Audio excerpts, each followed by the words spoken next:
दोस्तों नमस्कार, मैं हूँ रोहित कौशिक और आप देख रहे हैं रोहित संवाद। दोस्तों सबसे पहले आपसे विनम्र निवेदन है कि आप हमारे यूट्यूब चैनल रोहित संवाद को सब्सक्राइब करके और हमारे फेसबुक पेज रोहित संवाद को फॉलो करके जन सरोकार की पत्रकारिता को अपना समर्थन दें। बेल आइकन भी दबा दें ताकि जब भी हमारी नई वीडियो अपलोड हो तो आपको उसका नोटिफिकेशन मिल जाए, आपको उसकी सूचना मिल जाए। इस वीडियो को लाइक कर, शेयर कर और इस वीडियो पर कमेंट कर भी आप हमारी आवाज़ को बुलंद कर सकते हैं। दोस्तों, मुजफ्फरनगर पुलिस पर भ्रष्टाचार का आरोप लगाने और मुख्यमंत्री योगी आदित्यनाथ को पत्र लिखने के बावजूद अभी तक इस मामले में कोई सकारात्मक पहल होती नजर नहीं आ रही है। मुजफ्फरनगर के खानूपुर गांव और मंसूरपुर डिस्टिलरी के बीच मंदिर की जमीन को लेकर पैदा हुए विवाद में मुजफ्फरनगर के पूर्व सांसद और पूर्व केंद्रीय मंत्री डॉक्टर संजीव बालियान से एक पुलिस अधिकारी की बहस हो गई थी। इस घटना के बाद मुजफ्फरनगर पुलिस ने उनकी सुरक्षा हटा ली थी। बालियान ने इस संबंध में मुख्यमंत्री योगी आदित्यनाथ को पत्र लिखकर अवगत कराया था और कहा था कि आप जानते हैं कि लोकसभा चुनाव के दौरान मुझ पर हमला हुआ था। अगर भविष्य में पुनः मुझ पर हमला हुआ तो इसकी जिम्मेदारी प्रदेश सरकार के अधिकारियों की होगी। दोस्तों, इस मामले में उत्तर प्रदेश के मुख्यमंत्री योगी आदित्यनाथ की चुप्पी से कई सवाल खड़े हो रहे हैं। कहा यह जा रहा है कि अभी मुख्यमंत्री कुंभ में व्यस्त हैं, लेकिन क्या मुख्यमंत्री जी पूरे दिन सिर्फ कुंभ के कार्यों और कुंभ की जानकारी लेने में ही व्यस्त हैं? तो इस समय उत्तर प्रदेश को चला कौन रहा है?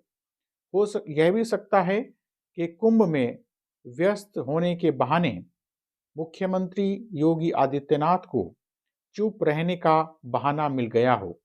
संजीव बालियान के कद और इस संवेदनशील मसले को देखते हुए इस मामले पर त्वरित कार्रवाई होनी चाहिए थी, लेकिन इस मामले पर जैसी आशा थी उस तरह की त्वरित कार्रवाई नहीं हुई।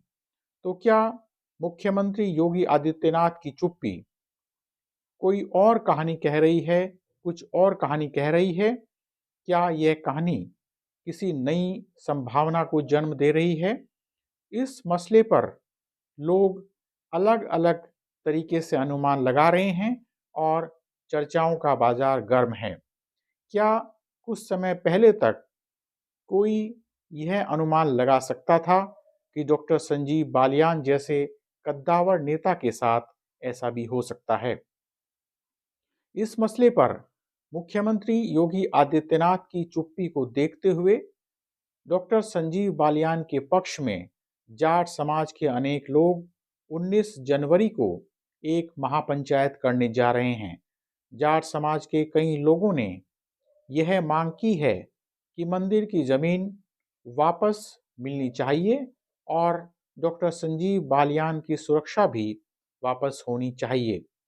हालांकि डॉक्टर संजीव बालियान ने कहा है कि वह इस महापंचायत में शामिल नहीं होंगे, वह इस महापंचायत में मौजूद नहीं रहेंगे। मुजफ्फरनगर के तीर्थस्थल शुक तीर्थ के साधु संतों ने भी प्रदर्शन कर मंदिर की जमीन कब्जाने पर नाराजगी जताई है। संतों ने डॉक्टर संजीव बालियान की सुरक्षा हटाए जाने पर भी कड़ी नाराजगी व्यक्त की है। दोस्तों, दिल्ली में डॉक्टर संजीव बालियान के आवास पर केंद्र सरकार द्वारा मुहैया कराई गई सुरक्षा उपलब्ध है, लेकिन उत्तर प्रदेश में उनकी सुरक्षा वापस ले ली गई। सवाल यह है कि उत्तर प्रदेश में पूर्व विधायक और पूर्व मंत्री को तो सुरक्षा मिल रही है, लेकिन पूर्व केंद्रीय मंत्री की सुरक्षा क्यों हटाई गई? सरधना के पूर्व विधायक संगीत सोम की सुरक्षा आज भी बरकरार है। इसी तरह उत्तर प्रदेश के पूर्व गन्ना मंत्री सुरेश राणा को भी सुरक्षा मिल रही है। फिर क्या कारण है कि उत्तर प्रदेश सरकार पूर्व केंद्रीय मंत्री डॉक्टर संजीव बालियान की सुरक्षा हटने के बाद भी उदासीन बनी हुई है और मुख्यमंत्री योगी आदित्यनाथ ने इस मामले पर चुप्पी साध रखी है। तो क्या यह लड़ाई ठाकुर बनाम जाट हो गई है? लोगों का कहना है कि ठाकुर या राजपूत नेता संगीत सोम और सुरेश राणा को तो सुरक्षा दी जा रही है, लेकिन जाट नेता डॉक्टर संजीव बालियान को सुरक्षा नहीं दी जा रही है। क्या भारतीय जनता पार्टी की अंदरूनी राजनीति का शिकार डॉक्टर संजीव बालियान हो रहे हैं? डॉक्टर संजीव बालियान और सरधना के पूर्व विधायक संगीत सोम के बीच मनमुटाव जग जाहिर है। संगीत सोम कई बार घुमा फिरा कर डॉक्टर संजीव बालियान पर जुबानी हमले बोल चुके हैं। हालांकि दोनों ही तरफ से बाहर से तो यह दिखाने की कोशिश की जाती है कि कोई मनमुटाव नहीं है, लेकिन यह मनमुटाव किसी से छिपा नहीं है। तो क्या डॉक्टर संजीव बालियान को कुछ एहसास कराने के लिए, कुछ एहसास दिलाने के लिए मुख्यमंत्री योगी आदित्यनाथ ने इस मामले पर चुप्पी साध रखी है, या फिर संजीव बालियान के चुनाव हारने को लेकर उनसे नाराजगी है? हो सकता है कि कुछ दिनों बाद मुख्यमंत्री योगी आदित्यनाथ इस मामले पर अपनी चुप्पी तोड़ें, लेकिन अभी तो इस मामले पर उनकी चुप्पी बहुत कुछ कह रही है। इस मामले से भारतीय जनता पार्टी की असलियत भी सामने आ गई है, भारतीय जनता पार्टी की वास्तविकता भी सामने आ गई है। अक्सर भारतीय जनता पार्टी स्वयं यह प्रदर्शित करती रहती है कि वह अनुशासन में चलने वाली पार्टी है, वह अनुशासन में रहने वाली पार्टी है और उसके अंदर सभी एक लाइन पर चलते हैं, एक लाइन पर काम करते हैं। लेकिन इस मामले ने बता दिया है कि भारतीय जनता पार्टी में भी अंदर ही अंदर सब कुछ ठीक नहीं चल रहा है। अंदर की गुटबाजी जब सामने आ जाए तो कहने को बचता ही क्या है।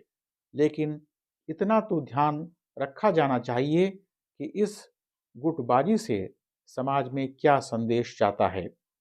दोस्तों, अगर पूर्व केंद्रीय मंत्री की यह हालत है कि उनकी कोई अधिकारी नहीं सुनता है, तो भारतीय जनता पार्टी को भी यह मंथन करना चाहिए, यह सोचना चाहिए कि उसने अपने ही पूर्व मंत्री की यह हालत क्यों बनाई है। भारतीय जनता पार्टी के राज में यदि पूर्व मंत्री की भी नहीं सुनी जा रही, तो आम कार्यकर्ता का क्या होगा? आम कार्यकर्ता की बात कैसे सुनी जाएगी? दोस्तों, अधिकारियों के भ्रष्टाचार की बात कई लोग और राजनेता कह चुके हैं, कर चुके हैं, लेकिन किसी की बात क्यों नहीं सुनी जा रही है? इसका सीधा सा अर्थ यह है कि भारतीय जनता पार्टी के नेता ही यह मान रहे हैं कि भारतीय जनता पार्टी के राज में भ्रष्टाचार बढ़ता जा रहा है। फिर सुशासन के नारों का क्या हो रहा है? क्या उत्तर प्रदेश में सुशासन के नारे खोखले हैं? दूसरी पार्टी के राजनेता यदि भ्रष्टाचार की बात कहें, तो यह कहा जा सकता है, यह माना जा सकता है कि राजनीति के तहत वे सत्ता पर आरोप लगा रहे हैं। लेकिन जब भारतीय जनता पार्टी के नेता यह कह रहे हैं, तो इसका सीधा सा अर्थ है कि वे सच बोल रहे हैं। तो क्या योगी आदित्यनाथ ऐसी बातों की तरफ से आंख मूंद कर राज कर रहे हैं? योगी आदित्यनाथ की राज की चर्चा तो दूर दूर तक है, तो क्या यह सिर्फ चर्चा ही है? डॉक्टर संजीव बालियान की सुरक्षा के मसले पर भारतीय जनता पार्टी की अंदरूनी राजनीति खुलकर बाहर आ गई है। बहरहाल, आज रोहित संवाद में इतना ही। जल्दी ही मिलेंगे एक नए मुद्दे के साथ। नमस्कार।